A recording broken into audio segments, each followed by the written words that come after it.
محمد سروری هر دو جهان است، محمد درد عالم کامران است.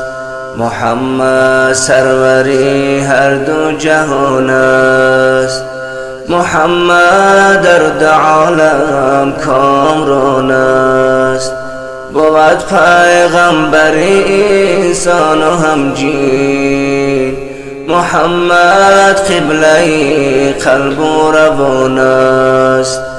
بود پیغمبر انسان و همجین، محمد قبله قلب و روان است. زی وردی و بس دلها به شوق است، زی نامش ذوقها بر جسم و جان است. گهی اسرا زمین و بحر و بردی، و معراج عرش علی شاشان است. محمد سروری هر دو جهان است، محمد درد عالم کامران است. محمد سروری هر دو جهان است، محمد درد عالم کامران است. بود حکم محمد روی دنیا، محمد شاه هر دور و زمان است.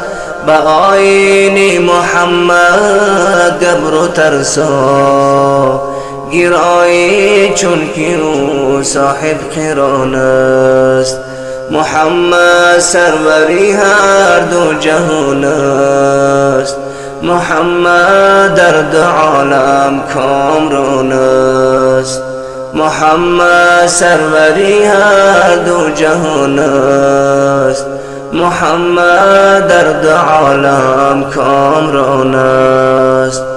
بود شرعش همه اخلاق و احکام، در آن اکرام و فضل و شان و شان است.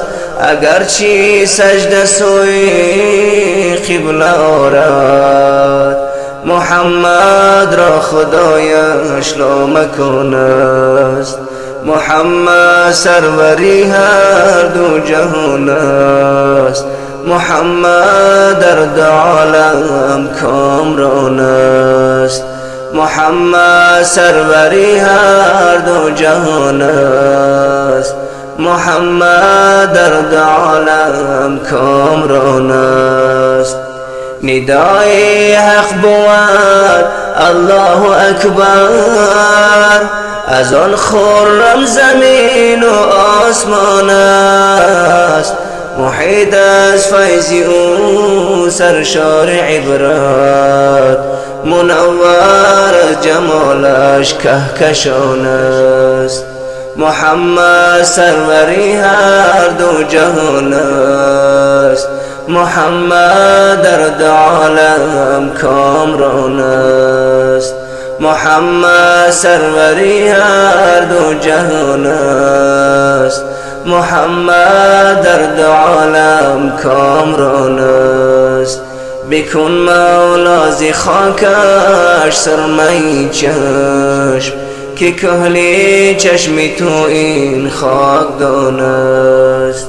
بکن مولا ز خاکش سرمه چشم، که کهلی چشم تو این خاکدان است.